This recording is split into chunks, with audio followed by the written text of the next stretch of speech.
the invocation.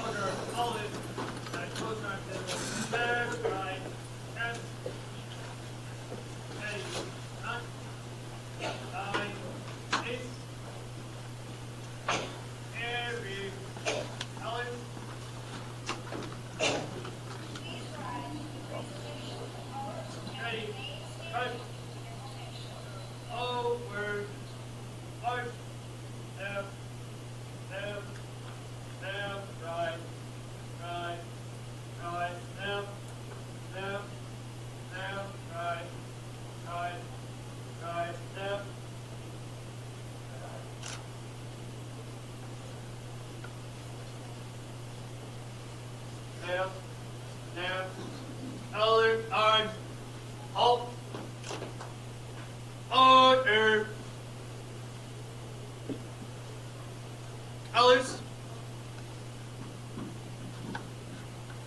Ready. Cut. Ace. Freeze and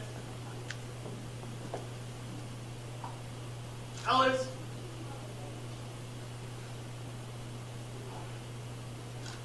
Ready. Cut.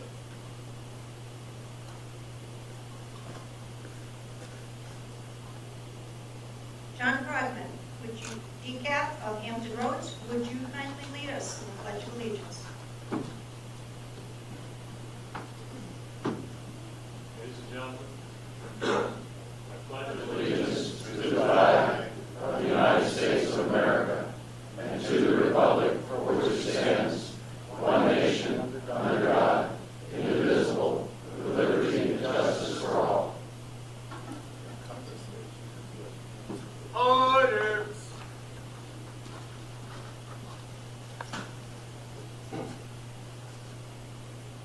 Colors. Ready. Cut. Right. Wheel. Arch.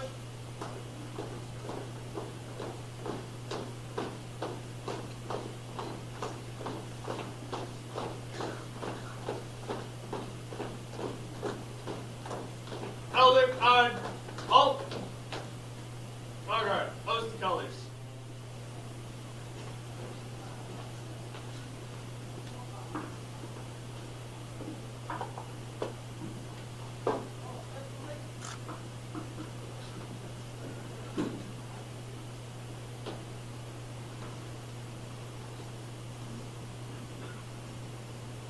Aye. Ace. Every colors. Ready. Cut. Oh, word. Arch. Down. Down. Down. Right. Right. Right. Down.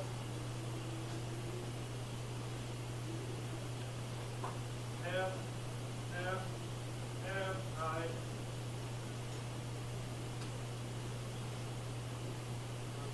Colors are alt.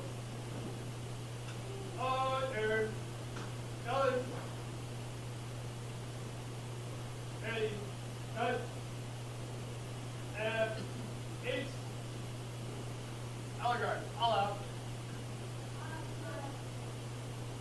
Margaret Butler, our D5 South Lane leader, would you give us the invocations?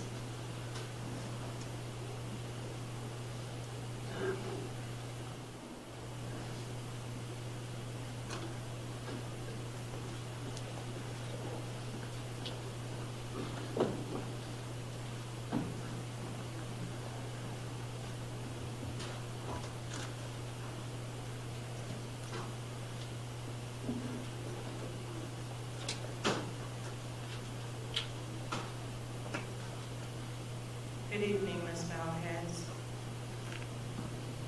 God of compassion, God of dignity and strength, thank you for this and every day. We thank you for the valiant work of the United States Coast Guard and the United States Coast Guard Auxiliary and the Sea Scouts, and all persons who wear the uniform of the military of these United States of America. Watch over all the veterans of the United States in recognition of their loyal service to our nation. Bless them with wholeness and love. Shelter them, heal them, comfort their hearts, and grant them peace.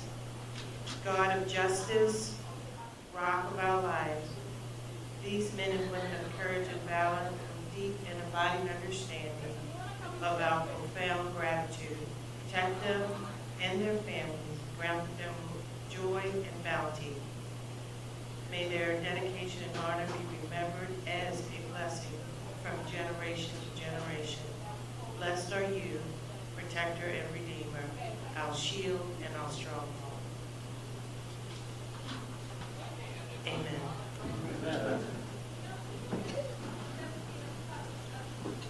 Please be seated.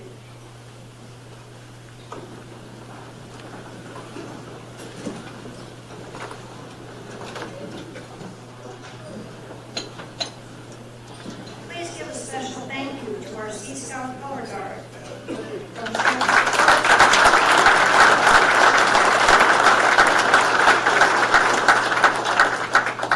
From Ship 4019, Queen Anne's Revenge, Burlington, North Carolina, Jed Brandt, Marie Mills, and from Ship 244, Dawn Treader, from Cary, North Carolina, Tyler Deary, Bosun's Mate, Ray Johnson, Evan Nazareth, and Zara Van Hemrick. I'd like to now introduce you to some of our guests this evening. Our Sea Scout Ship Adult from Ship 244, Dave Deary, Mike McConnell, Aponi Council Commodore, Jane Callis, Commodore Southern Region 7, Deputy National Commander, Recreational Boating Safety and Atlantic Area East. Gus, you're not in trouble tonight. Armado. It's early yet. Last time I did this, I had Gus's full name, and he informed me that that could only be used if he was in trouble. So Gus, you're not in trouble tonight. Not yet, anyway. Waiting to learn that, thank you. Not you have yet, you know that. Commander, 5th Coast Guard District 5, Rear Admiral Keith Smith.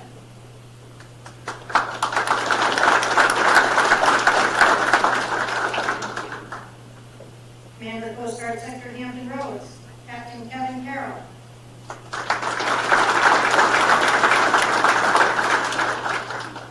Director of the Auxiliary 5th District, Southern Region, Commander Eric May.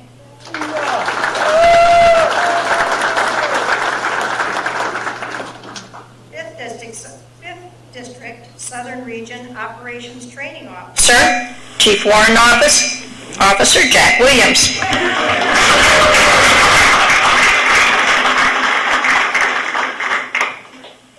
U.S. Coast Guard 5th District Command Master Chief Leonard Barbazan.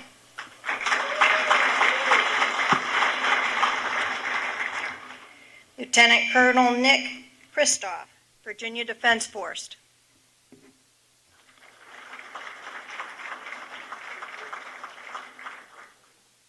Tonight we honor our shipmates who are no longer with us, but are here in spirit. When we look out tonight, let us remember the proverb that reminds us, perhaps, that they are not stars we are gazing upon, but rather openings in heaven, where the love of our lost ones pours through and shines down upon us to let us know that they are happy. Many of us were much younger when we joined the organization. We've made it what it is today, an organization rich in history and filled with many accomplishments, making our families and communities a better place to live. Our missing shipmates played just meaning. This table of honor is set for one. It occupies the place of dignity and honor. It symbolizes our members who are no longer with us. Let me explain the meaning of the items on the special table. The table is round to show everlasting concern for our missing members and friends. The tablecloth is white symbolizing purity of their motives when asked to serve in any capacity. The red rose, displayed in a vase, reminds us of the life of each of our missing members who kept the faith by their dedication, education, and service. The vase is tied with a red ribbon, a symbol of our continued determination to always remember them. A slice of lemon on this plate to remind us of the bitter fate of those missing, that we should be ever appreciative of their service and friendship. A pinch of salt symbolizes the tears endured by those missing and their families who seek answers as to why they were taken. The glass is inverted. They cannot toast with us today. Their chair is empty. They cannot sit with us today. The candle is reminiscent of the light of hope that lives in our hearts to illuminate their place on earth. The Bible represents the strength gained through faith to sustain us as we remember and never forget their dedicated presence. Let us remember our missing shipmates. Commodore Robert J. Borain, Henry Copeland, Jane Hortless, Ray Crofton, Jim DeRico, Paul DeVita, Amy Fox, Justin French, Maurice Garfield, Conrad Geist, Will Gleam, James Herward, Robert Hertzing, Gerald Hoggard, Harold Jennings, Ralph Johnson, Michael McClure, Joseph Milcayo, Dorothy Sherwood, James Smith, Wilbur Stoddard, Bernie Tullington, Robert Tingen, Barry Vickers, Richard Wayne, Tom White, and Charles Wilde. Please take a moment of silence to recall our remarkable members and their special memories.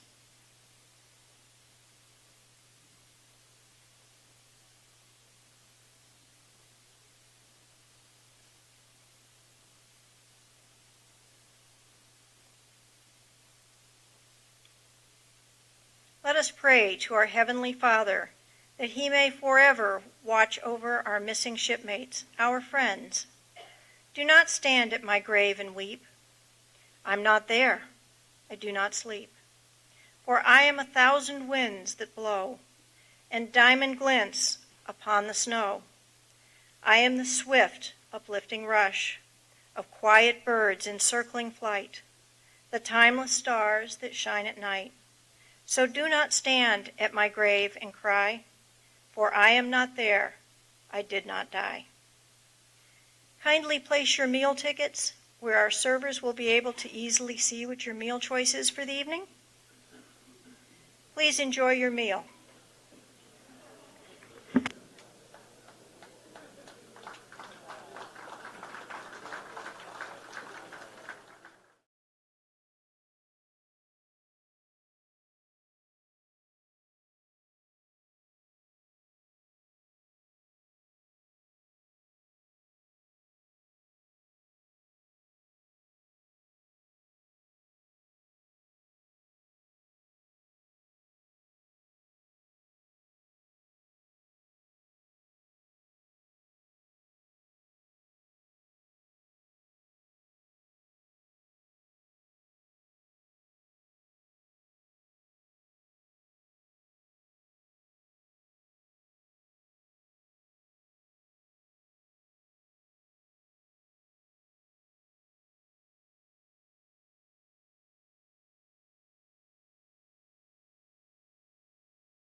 right, everybody.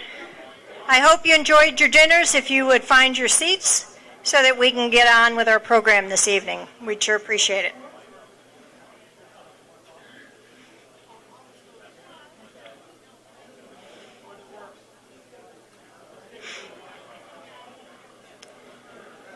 Again, I hope you all enjoyed your dinner, and we'd like to offer a very warm welcome this evening to Miss Vicki Smith. Thank you for coming down and joining us this evening. We sure appreciate it.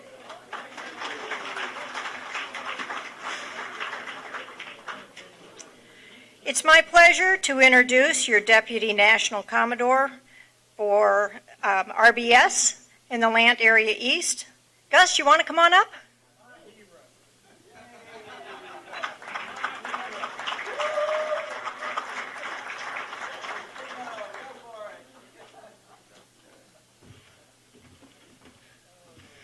You have no idea how happy I am to be here. We were just reflecting at the table. This is my 5th year in a row coming down to 5 South, and it just seems like where I need to be. Every time I interact here, I know more and more why this is the fabulous 5th.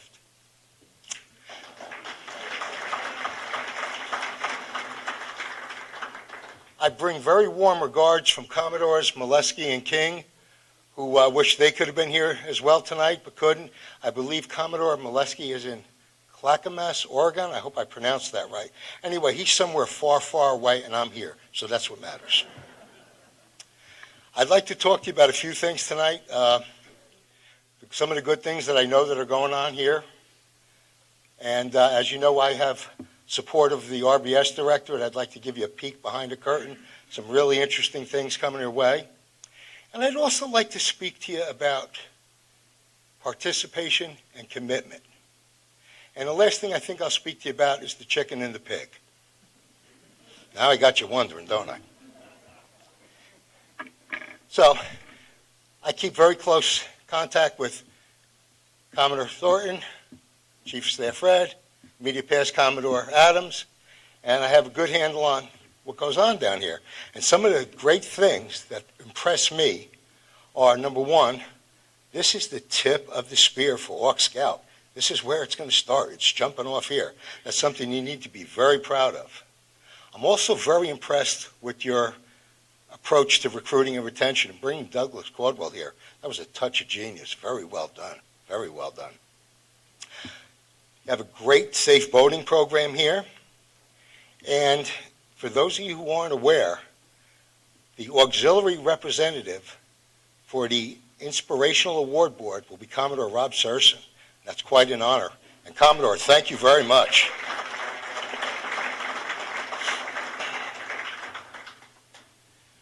So, moving on to RBS. Very passionate about it. In fact, Deputy Director V, Jim Cortez, is in the room tonight. Jim's one of my rock stars. Jim, thank you so much.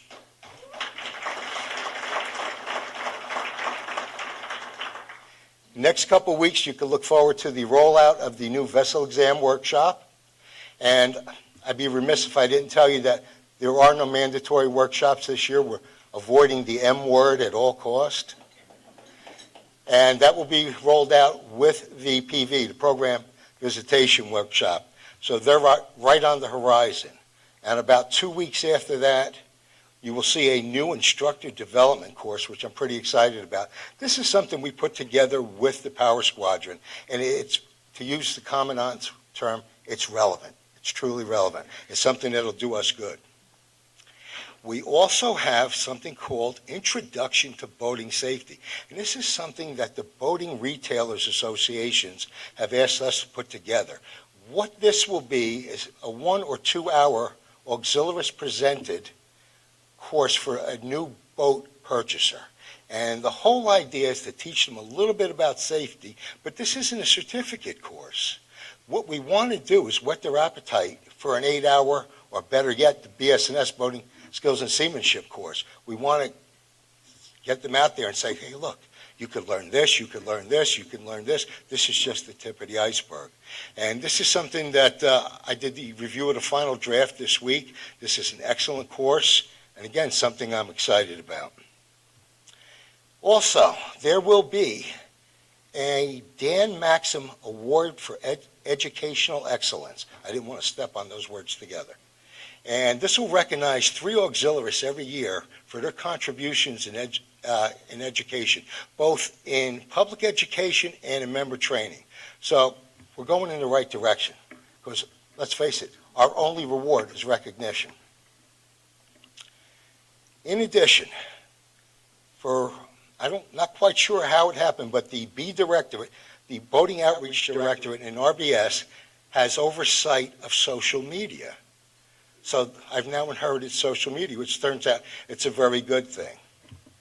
We've created a method to get good recreational boating safety messages and stories out to a number of people very quickly. It's called e-stapling. And what happens is we get something from an approved source, namely the Coast Guard. We could have it out to Facebook, Instagram, Snapchat, and Twitter instantaneously and simultaneously. One shot, it hits all the different Facebook and Instagram outlets. This is a good thing, and we're getting our message out, because let's face it, right now people don't get information like they did 20 years ago. People pick up their cell phone first thing in the morning. That's where they're getting their information from. It's coming from the internet, and we have to change how we're reaching people. And I think this is a very positive step in that direction. And while I'm thinking about Facebook, I'd like to remind everybody that not only do you represent yourself, but you represent the auxiliary and you represent the Coast Guard. So be very cautious about what you post and when you post before you hit that share button. Maybe you want to reread that. Just some food for thought. In addition to how we're reaching people, one of the things that we're joining forces with the A Directorate, the Public Affairs Directorate, is we're producing 30-second videos, something a little bit reminiscent of World War II recruiting posters. And what they're going to say in these videos will be, U.S. Coast Guard Auxiliary needs vessel examiners, will train. U.S. Coast Guard Auxiliary needs instructors, will train. And we find that 30-second videos are the optimum length and time to get people's attention. Like I said, we don't get information the same way we did 20 years ago. So we're going to, A, try and recruit some through this, as well as bolster our RBS ranks. Regarding participation and commitment, we have a number of different types of members from all walks of life, from all over. We're a very diverse group. And we have some members who don't participate at all. I've always referred to them as ID card holders. Someone called them ghosts today. I thought that was appropriate. We have members who give what they can. Perhaps it's 10, 12 hours a year. And then we have members who give quite a bit more. And then we have the people in this room. This is commitment. If you want to know what commitment looks like, look around the room. I'm very sad to inform you, and you probably already know, that nationally our numbers have dwindled to 23,500. The good news is that the hours that we support the Coast Guard for every year has not changed. So that means we're doing a lot more with less. Those are the committed people, committed like yourself. I know I'm preaching to the choir. These are people I'm speaking to now that gave up an entire weekend to sharpen their skill set, for training, for fellowship. You made a choice to do that. And I want to thank each and every one of you for all that you are and all that you do. Thank you.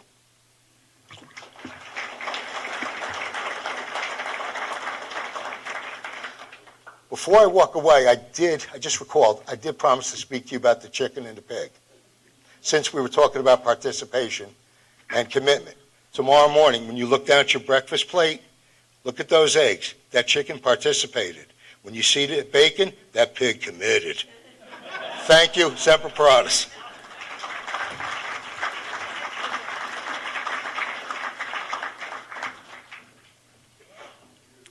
Thank you, Commodore.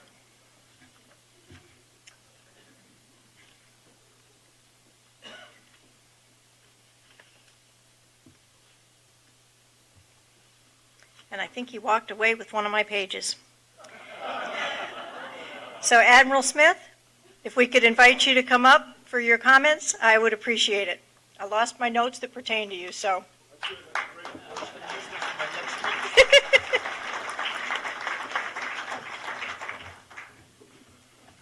That was the best introduction right there. I was hoping you weren't going to do bios or anything, so. Okay, now I got to see if my glasses work. Well, good evening, everyone.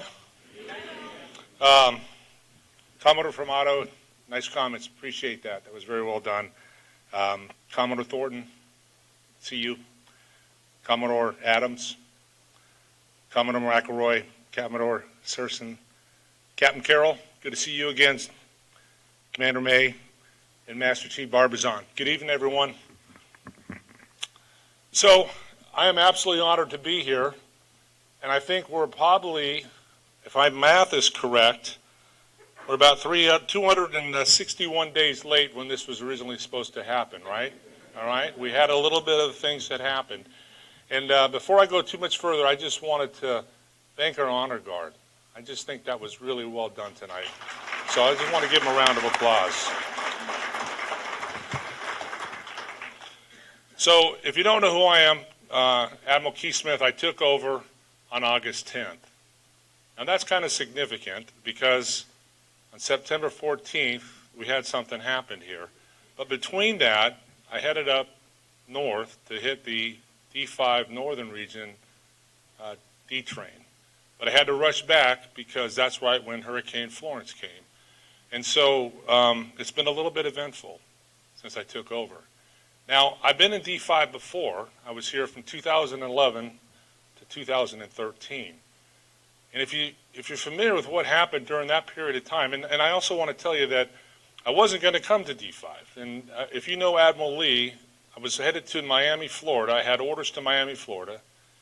And I got a call from Admiral Lee, and he says, Keith, I want you to come and work for me. Don't go to Miami, Florida. And Vicki and I were kind of looking forward to Miami, Florida, because both of our kids had left the house. And we were looking at South Beach, going to get a condo in South Beach and live kind of good. And we thought that sounded kind of nice, and we'd never done that before. But Admiral Lee called me and said, hey, Keith, I want you to come and work for me in D5 and do DRM, which was incident management. I said, well, Admiral, and up to that point, I had been kind of doing this deployable specialized forces. Ever since 9/11 happened, that became my specialty, doing counterterrorism, anti-terrorism, and heavy law enforcement port security. And I hadn't really done it. I said, what does incident management do? And he goes, oh, they do hurricanes and they do search and rescue. And I said, well, sir, I haven't really been doing that for like 15 years. And he goes, don't worry about it.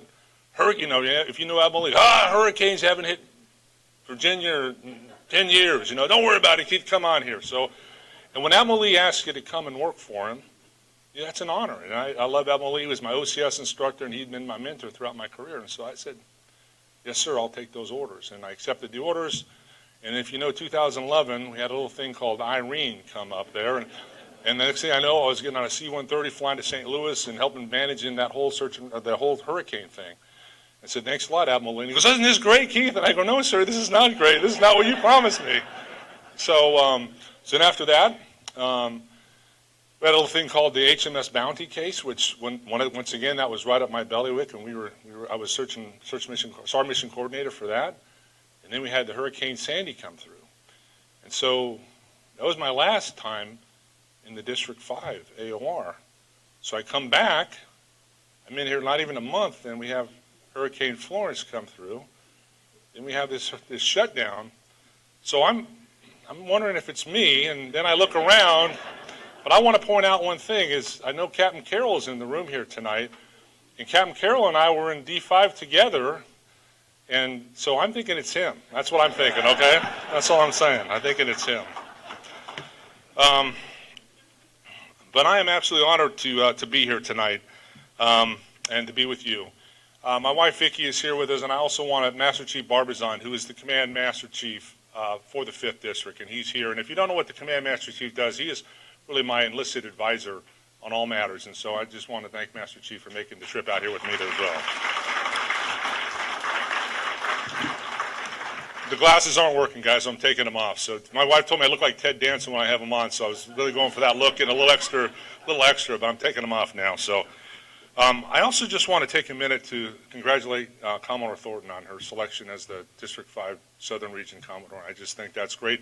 Haven't had a chance to work with her much. We've known each other for a couple of years, just as her interactions at Atlanta area. We've worked together there, but I just want to say congratulations. I think you made a great choice, and just want to say congratulations on that. So,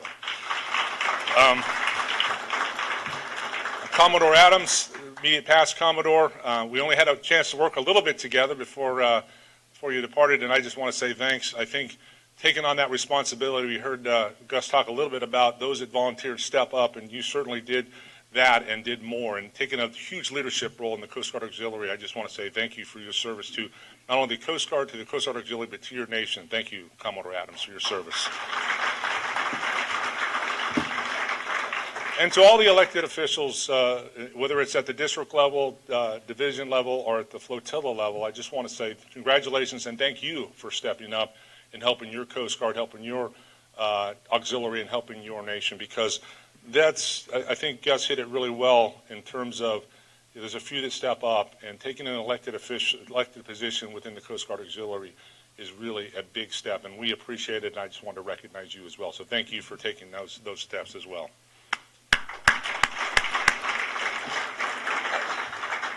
The Coast Guard is really special to Vicki and I, and I just want to take a minute here because I think it's important to let you know how special you are. We spent today walking around, and it was really special for me to walk into some of the classes and see the things that were going on, all the excitement and things that were happening today. But for Vicki and I, when I came into Coast Guard, and Master Chief and I go around to all the stations and all the units within D5. We haven't hit them all yet, but we're trying to. And Master Chief always asks the question when he talks to the folks, he goes, hey, thank you. I can see my notes now. I'm not winging it now. This is good.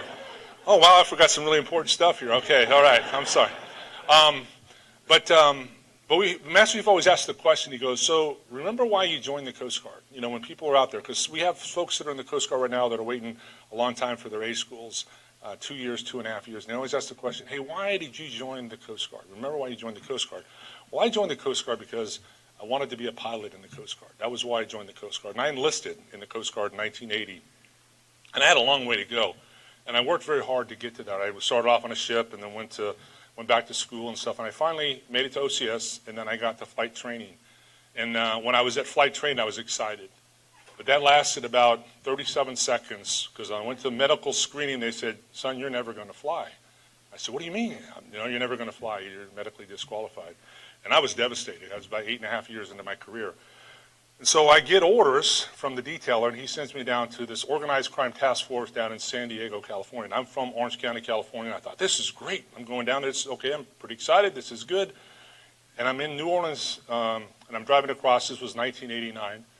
And my detailer calls my dad, because that's my contact number in Orange County. My dad ends up getting a hold of us in one night, because there was no cell phones back then. This was 89. This is pre-cell phone for the Sea Scouts. I know you can't believe that, but that's really, and that was before we had cell phones.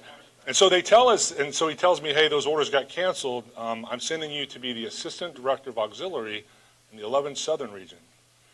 And I go, what's that? And he goes, oh, you're going to love it. And I go, what's that? And he goes, you're going to love it. So I show up there, and not sure what this is all about, and I start working there, and I'm thinking this is really not what I had intended. You know, this is not the job that I wanted. And I started to work with the auxiliaries that were there. And I was a little concerned because I was up for lieutenant. I was concerned that this may not be the best job for me. And I learned some things very quickly right off. I gave a public speech right away. It was like to the auxiliaries. It wasn't quite this large, but it was pretty big. And I learned I couldn't public speak because the auxiliary told me I couldn't public speak. After I gave my first speech, they critiqued it very well, and I was like, I didn't think that was very nice of them, but they critiqued it, and it was terrible. I had 147 ums in my speech, and the reason I know this, because the Coast Guard Auxiliary told me that I did. And so after that, they critiqued every one of my speeches, and I became a pretty good public speaker because of the Coast Guard Auxiliary as a result of that. But I worked with the auxiliary, and I learned a lot of things from the Coast Guard Auxiliary. No matter how hard I worked, and I worked hard because I always worked hard, the auxiliary always worked harder than I did, and I found that to be amazing because auxiliary were volunteers. The auxiliary were dedicated beyond all belief in what they did. They were motivated and passionate about what they did, and I always took that away. And the auxiliary knew how to have a good time. And we found that out in places like Lake Havasu, Catalina Island, because we stayed up late and had a good time with the auxiliary. And the other thing I knew is they woke up before me ready to go the next day, and I wasn't quite ready to go the next day. But Vicki and I had a wonderful time with the auxiliary, and they taught me a lot.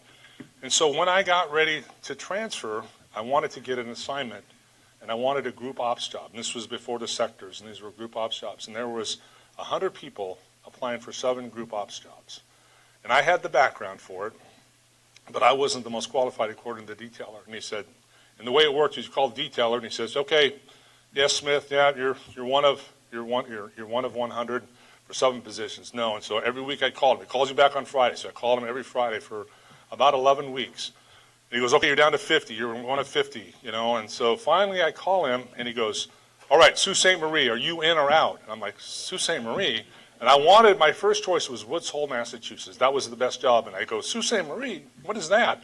And he goes, I need an answer right now. Are you in or out? And I go, I'm in. So I take the orders to Sault Ste. Marie. I hang up the phone. I go, hey, where the hell is Sault Ste. Marie at? So my boss comes out, what did you just do? And I go, I don't know. I think I'm going to Sault Ste. Marie. And he shows me, and I goes, oh, it's in Michigan. I look on the map. I go, that's not Michigan. That's Canada, you know, because it's way up in the north. So I accept the orders. I think I'm going there. Detailer calls me back about a month later. He goes, all right, you want to go to Woods Hole? And I'm going, well, you said I wasn't qualified for Wood. Are you arguing with me, Smith? I go, no, sir, I'm not arguing with you. And he goes, all right, I'm going to call the group commander and see if you get the orders. And so, long story short, I get the orders to Woods Hole, Massachusetts. I have no idea what just happened, but I'm happy, right? I'm happy I'm going to Woods Hole. I get there, and I end up calling the detailer back. And I said, how in the hell did this just happen? And he goes, all right, here's the deal. He said, there was 20 of you that were qualified for the positions. And he said, but none of you put down Sault Ste. Marie, Michigan. So I said, I called all of you, and I said, Sault Ste. Marie, enter you out. And he goes, you were the only one who said yes without any hesitation or reservation. I go, all right, nailed it, you know. I was like, good. And so I was never going to Sault Ste. Marie. He goes, no, you were going to Sault Ste. Marie, Michigan. I go, oh, okay, didn't nail that one. Then he says, but the group commander in Woods Hole, Massachusetts, his number one requirement was he wanted somebody that had strong auxiliary background. And he goes, you were the one who had it.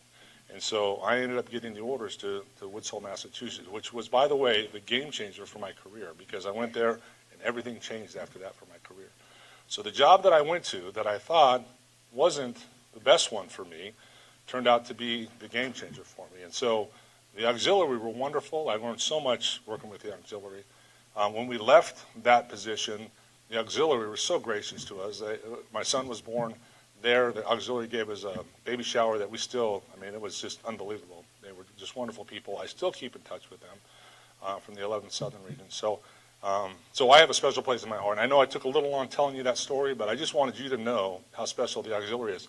And every time we travel around, I still am amazed by what I see within the auxiliary. So anyways, I just want to take a minute and share that story with you about why the Coast Guard Auxiliary is important to me and to my wife, Vicki. I got provided a lot of statistics about what you guys are doing, and I'm not going to share it with you because you know all the great things that you're doing.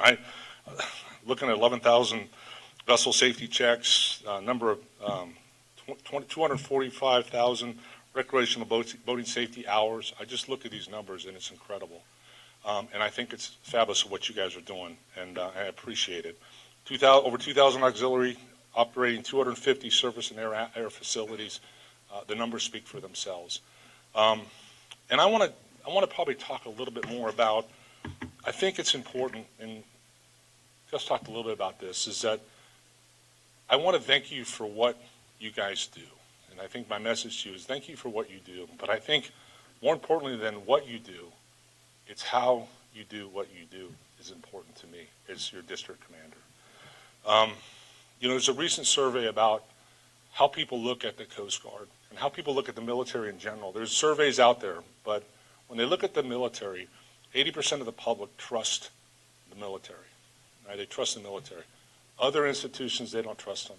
and I don't want to get into what those other institutions are, but I'll just leave it at that 80% trust the military.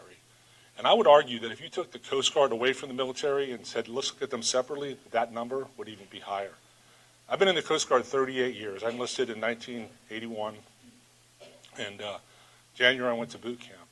And I've never seen the confidence and trust in the Coast Guard as high as it is right now today. And there's a lot of reasons for that. But it's because, really, the people trust and value their Coast Guard. They trust and value their Coast Guard. And why is that?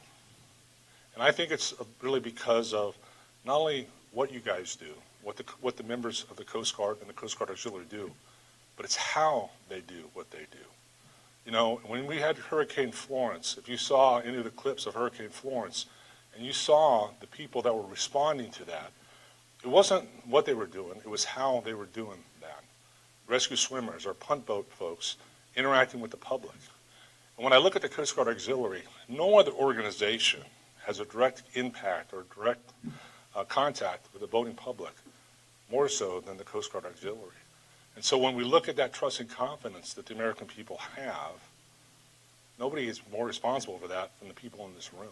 And so when I talk about the trust and confidence in what we do and why it's so important, not only what you do, but how you do it, I think that's the message I would want. And if you want any proof for that, just look at what happened during the shutdown. You know, a lot of bad things. We could talk about a lot of bad things with that, and I never personally want to go through something like that again. Having to stand in front of people, young enlisted members, some senior members, and tell them, I'm proud of you for coming to work, upholding your oath, upholding your responsibility without being paid, and trying to just tell them, hey, I'm proud of you for doing that. But if you look at really the bottom line of that was how people responded. I wouldn't look at what happened up in Washington.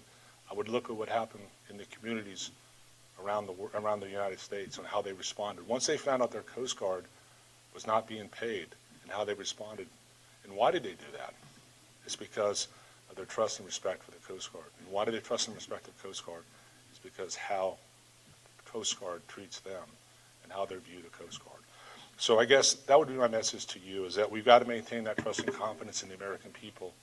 And you guys do that probably as more as anybody else in the service. And it's not only what you do, it's how you do it, and you guys do it very, very well. So instead of just going down these statistics and telling you this is really cool, what I will tell you, I'm very proud of what you do. We need you to continue to do what you do, and we need you to continue to do it no matter what you've been doing it for a very, very long time. And I know there's, as Gus talked about, there's few of you doing it. There's few of you doing it right now, and that's really sad. We need to get the numbers up. But the ones that are doing it, you're doing it very, very well, and I'm very much appreciative as your district commander for how you guys do it. So that was my message to you. So thank you very much. I look forward to working with you over the next year and a half, and I'm very proud of what you guys do every day. And thank you for what you do every day. Semper Paratus.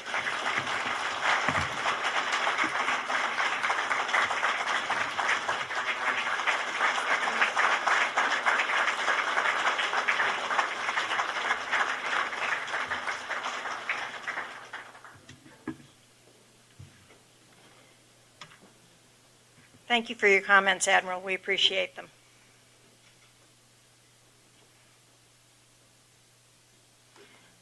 Commodore Searson and Commodore Thornton, please join us for a presentation.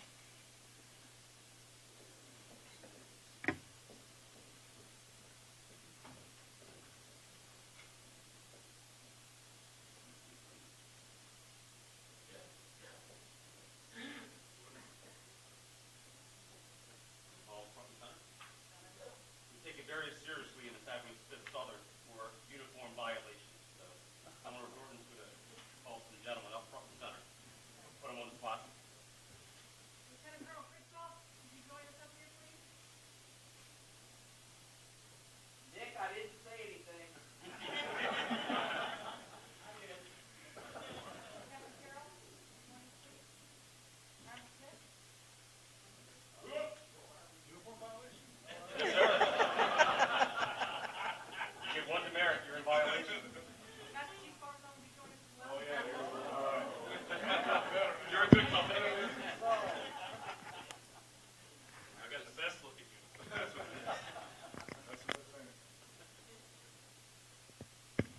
There we go. All right, gentlemen, as we said, we definitely take it seriously with uniform violations. So you are part of our fabulous 5th Southern, and Commodore Thornton will make sure that next time you visit us, and please do, that you will be within the uniform specs. So she will present you the Order of the Penguin suspenders that you can display proudly. And at this time, those of the Order of the Penguin, would you please stand and display your colors?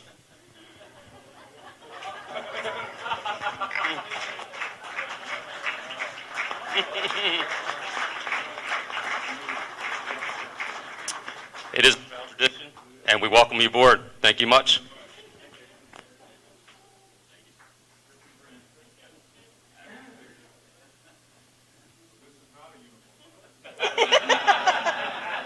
That probably depends on where you are.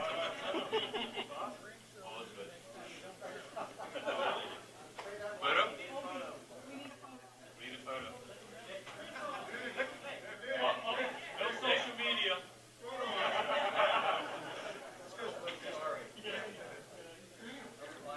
Yeah.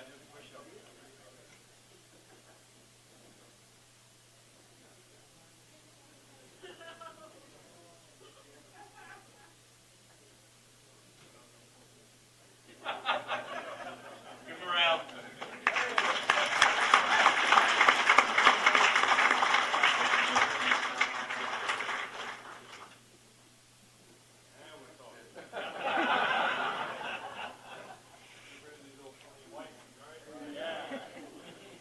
All right. Commodore Adams, Chief of Staff Fred, and Commander May, would you join us for some presentations?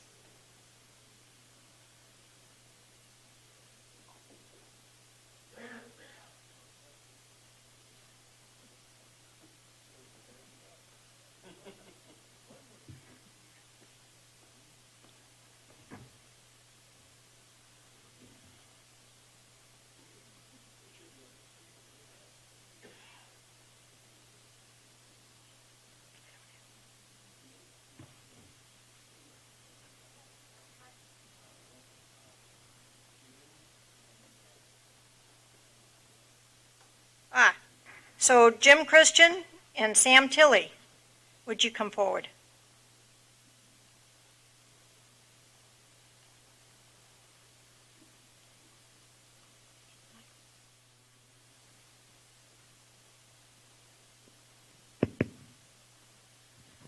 Jim Christian? We have another sort of tradition here, and that is that when people do a really good job, they get the helm, and you cannot have the helm without a wheel. I had Sam and June come up together because I have been doubly blessed. My first year as Commodore, I had Sam Tilley as my district administrative assistant and could not have asked for better. Sam? There you are. Okay. Would you take the top one? About, 10, 12 years ago, June Christian discovered a young auxiliarist, I know I was young at one time, who had just become the conference coordinator, a job which I held for a number of years. And she discovered that I could not spell conference coordinator. So she took me under her wing, along with Nita, and taught us how to be conference coordinators.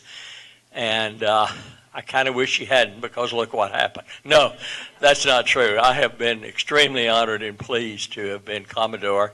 And I think that if it hadn't been for June, I'd probably been fired as conference coordinator, and my resume would have read, he used to be a flotilla commander. So June, I thank you for everything you have done. Thank you, sir. You're welcome.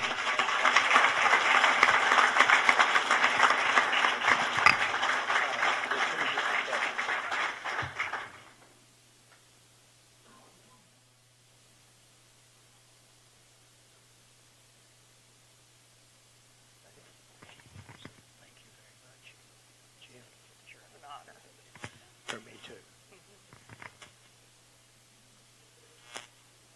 I displayed my Order of the Penguin a little too much there. Let me put them back where they're supposed to go. Will you hold those just a second? I don't know, well, you've all heard me because I've referred constantly to Michelle and the district captains I had last year as the dream team for the last 2 years. And I was very serious about that. I do not think there could have been a better supporting XCOM than I was fortunate enough to have. Once again, I completed my tour as Commodore, and I think a lot of that goes to, a lot of the thanks for that goes to Michelle and to the 2 district captains. Sam, you have another year to go, and then you'll get yours, okay? Michelle will give it to you. But Alan Fred, who's fairly close by. Thank you, sir. You're welcome. And Todd Egnar, you should be on your way up here because you knew you were next.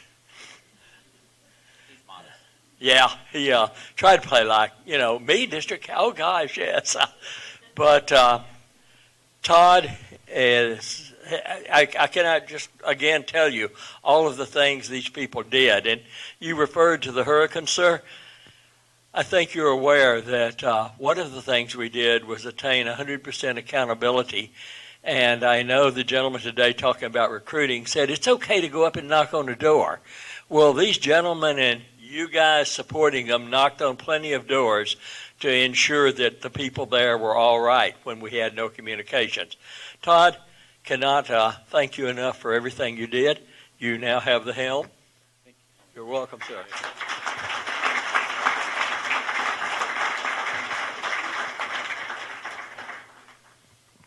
Okay, gather. Yeah. No. Are you through? Got it? No. Get in.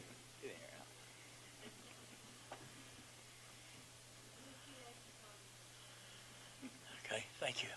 You're welcome. And when I was chief of staff, I did take notice of another district captain. And although, of course, we would never do anything to influence elections, I did everything I could do to make sure this young lady became chief of staff, because I had no doubt that if she became chief of staff, that she would be Commodore. And I have told Larry King, who, as you know, is the National Commodore, and I will tell you, Gus, and remind you that, ladies and gentlemen, when I give her this wheel and put her at the helm, I anticipate in a few years we are going to see her as the first female National Commodore. Michelle, did I call your name? No, please come up. Here you go.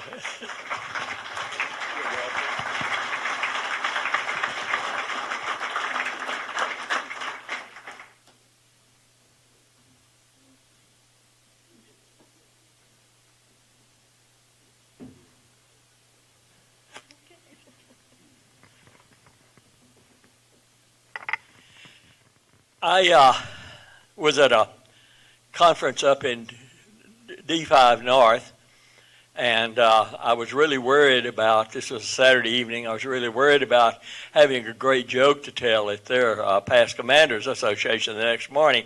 That's the thing that consumes your every moment up there, because the Sunday morning commanders, if you don't tell a great joke, you man, you talk about 147 ums, well, it's worse than that. So I was really concentrating on that. And Bob Brain, my mentor, God bless him, miss him every day, called me over and said, as you know, we've lost our Commodore, and the Chief of Staff has been suspended from any office for 2 years. And I said, yes, sir, I'm aware of that. And he said, guess who we're putting up for Commodore? And I really kind of suspected Rob Saracen, but I said, I have no idea. And he said, Rob Saracen. I said, excellent choice. I thought, why is he telling me this? The next thing he said was, guess who we're putting up for chief of staff? I honestly said, I have no idea. And he said, you. And I said, I'm not qualified. He said, yes, you are. I said, I can't get elected. He said, yes, you can. he said, talk to your wife because you're going to find this to be a very challenging thing for the next few years. I talked to Nita. She, knowing no more about it than I did, said, sure. And so that's how I became in the job of Chief of Staff. And I don't think I would have made it. Rob and I had a deceased Commodore and a suspended Chief of Staff.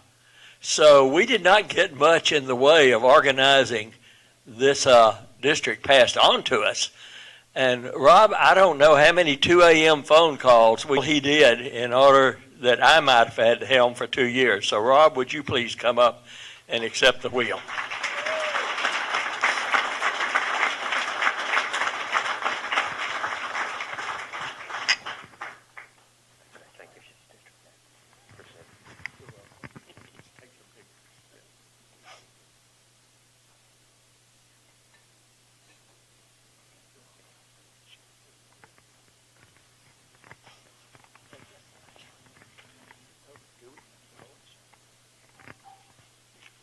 This one.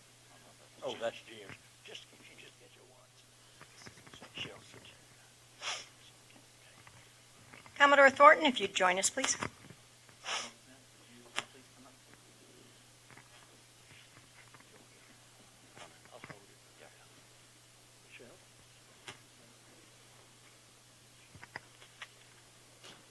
Ms. Thornton is cited for outstanding achievement while serving as Chief of Staff, 5th District, Southern Region, from January 2017 to December 2018.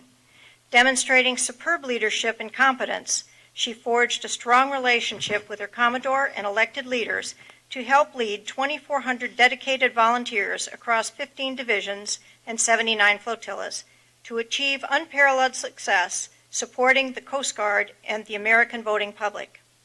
Exercising superior management and organizational skills, she led the district store relocation and modernization initiative, streamlining the procurement process to accurately track turnover and replenishment of store inventory to maximizing an annual return of investment of $19,000 to her district.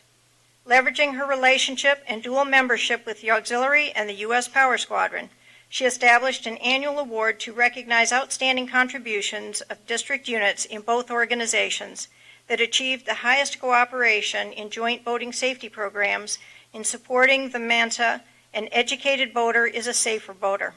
Finally, during her tenure as Chief of Staff, she remained active and committed to her flotilla, selflessly volunteering over 3,779 hours to the fabulous 5th. Ms. Thornton's dedication, judgment, and devotion to duty are most heartily commended and are in keeping with the highest standards of the United States Coast Guard and the United States Coast Guard Auxiliary.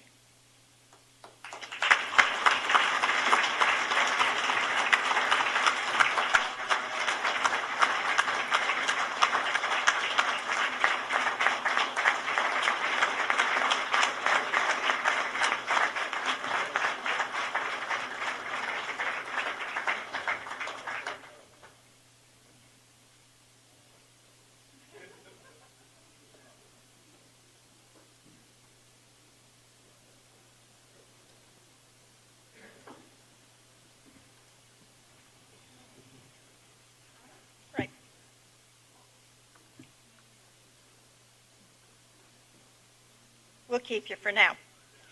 Commodore Formato, Admiral Smith, and the D5 2017 and 2018 XCOM, please join us for a special presentation.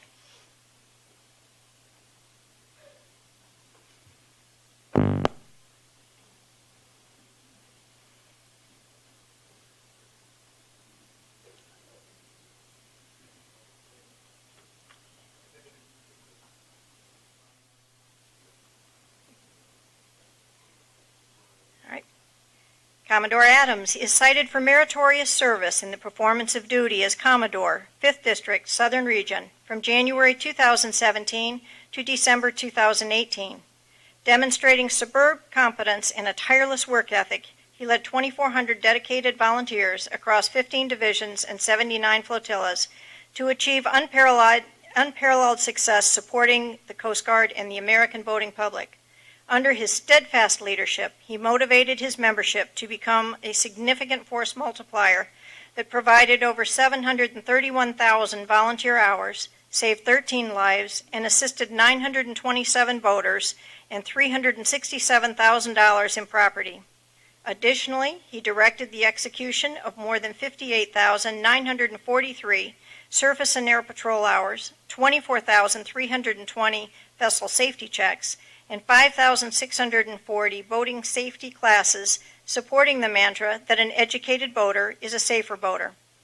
As Commodore, he remained active in his flotilla, retaining his crew qualifications and supported member training and public affairs events, personally amassing over 4,309 volunteer hours in support of the fabulous Fifth. Finally, he is commended for his response to Hurricane Florence, which discharged an estimated 8 trillion gallons of water throughout North and South Carolina. Exercising exceptional preparedness, he ensured 100% accountability for the auxiliary. Commodore Adams' dedication and devotion to duty are most heartily commended and are in keeping with the highest traditions of the United States Coast Guard and the United States Coast Guard Auxiliary.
We don't want anybody to miss any of this. Well, Dave and Nita, you have led us through hurricanes. You have taken us through shutdowns. You have provided stellar leadership and mentorship. I think that was the word, and I really love that word, so that's great. And not only that, but you are truly, truly our treasured friends, and we love you. So, we put this together for you, Dave, and it's just a little something. The flag was flown over all 3 sectors in your district, so you'll have that. And your auxiliary medals and devices, and of course, the fabulous picture of yourself, because who would not want a picture of themselves to hang on their wall? Thank you very much for you both.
So did everybody bring their little white tickets that you got at registration? Oh, yeah. Somebody listened. Thank you. That's very good. So I have my list. Thank you. It might be a different list, but I have a list. So just a couple of things before we get to the fun white tickets. Don't forget tomorrow morning, we're still keeping this train rolling. We got, classes, the board meeting, and all that fun stuff. Tonight, Jason, please stand up for a moment. This man has orchestrated our district store. Yes, please applaud. Yes.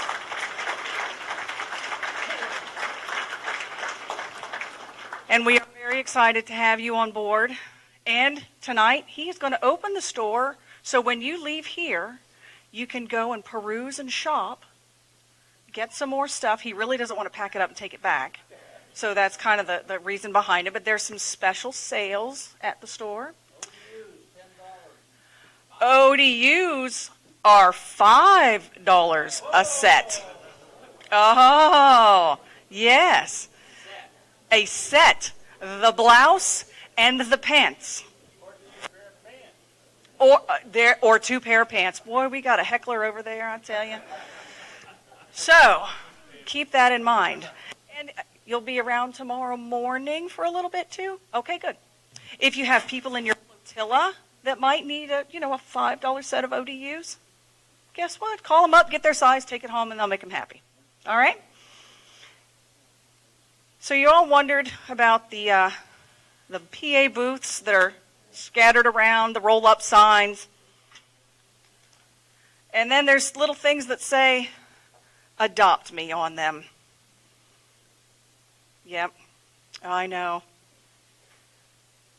You get to take something home. And it's for free. I know, that's kind of crazy too. So the little white tickets that you all received at registration or various times throughout today, we're going to draw, and there's 8 things. So the big PA booths that you see as you come in near registration, there's 2 of those. There's roll-up signs that say various and sundry things. June, here's where my list comes in. There's a big flagpole with a flag and the base. There's wire racks for books and pamphlets. There's a bag of display PFDs. So all you public education people that need to talk about, a type 1, a type 2, or type 3, or type 5, guess what? We got a whole bag for you. There's a blue tablecloth. And yes, it's not only just a blue tablecloth, it has something written on it that says recreational boating safety. So, I'm going to draw names. And how it's going to work is the first number is going to get tag number 1. So that gets first choice. You get to go walk and wander around, pick out first choice. Put your name on the sticky, stick it on what you want, and then we'll help you pack it up tomorrow and make sure you get it in your car. There's nothing really huge, so we're going to, and Pete laughs, yeah. Okay. You want to draw? Okay.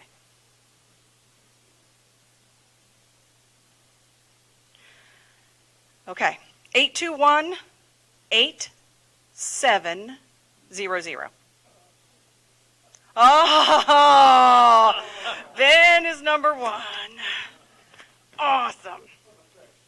No, not at all. Okay.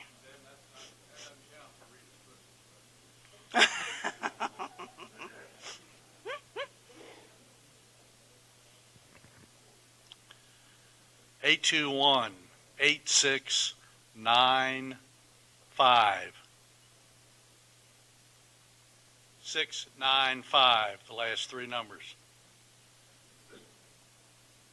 Draw again. Yep, draw again. Oh. Oh.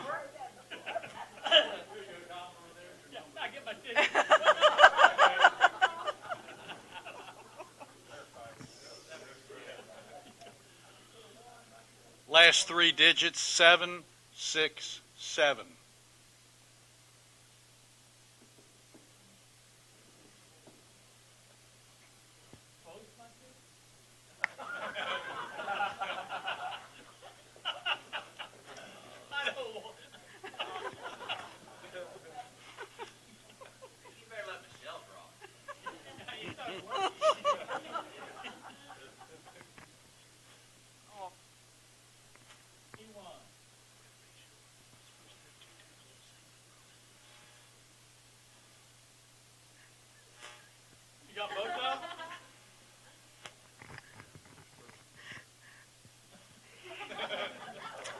his two tickets have the same number.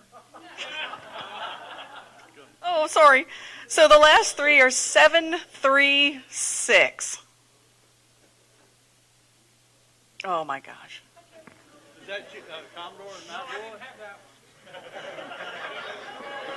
Oh. 736. Hey. Hot diggity dog.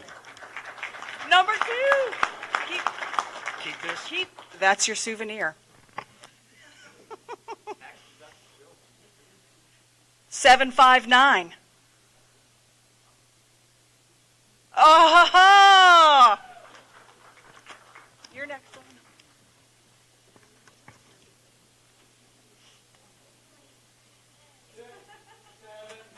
Hot diggity dog.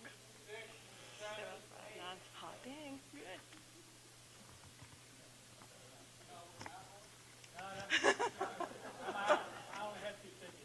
Seeing a trend here. He can't draw. Commander May, would you like to draw the next ticket?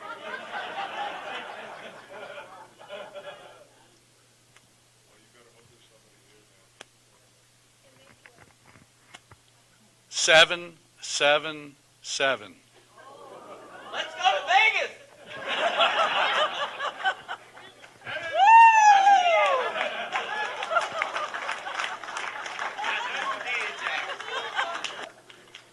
Hot diggity dog. Thank you. He's on a roll. Keep him going.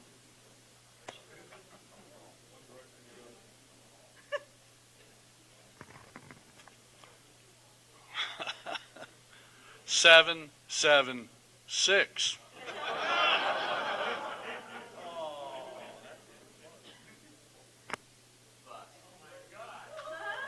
Woohoo!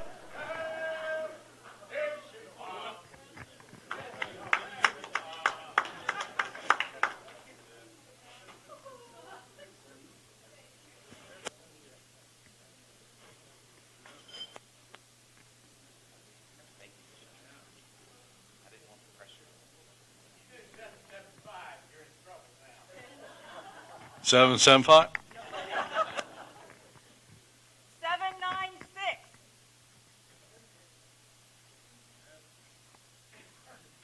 Whoa. Did I hear that? Oh, it's me. Yeah. He's thinking that's one more thing he has to pack. One more thing. We are. What are we up to? Number 7. Number 7. Since we're on number 7, it's appropriate the number starts with 7.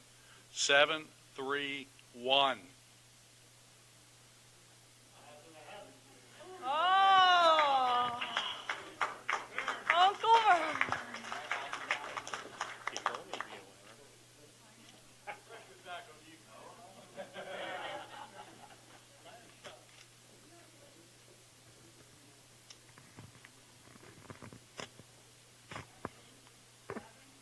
This has got to be somebody from Northern Virginia win this one. Area code 703. 703.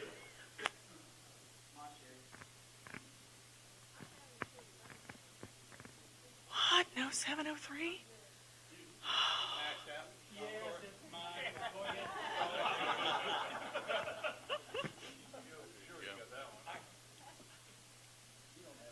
Seven, 5, 5.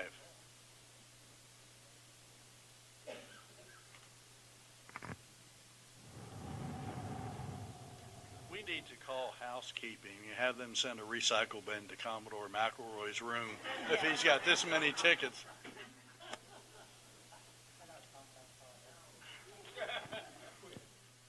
Seven, 4, 0. Oh! Oh!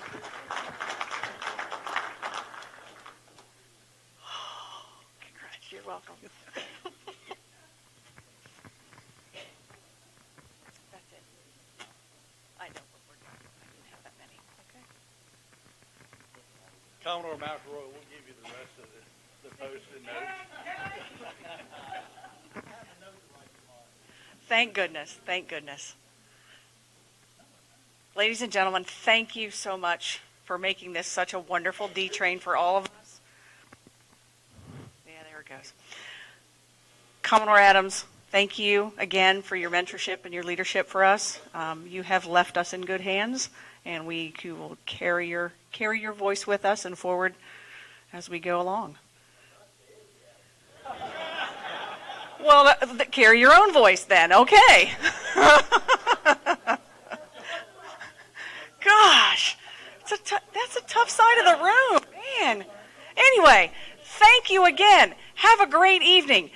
Come to room 2895. God, I can't remember my own room number. 2895, the Past District Commanders Association is hosting a cocktail party for us all. The PDCA is holding a party for all of us in room 2895. Please come and join us. Thank you, everyone.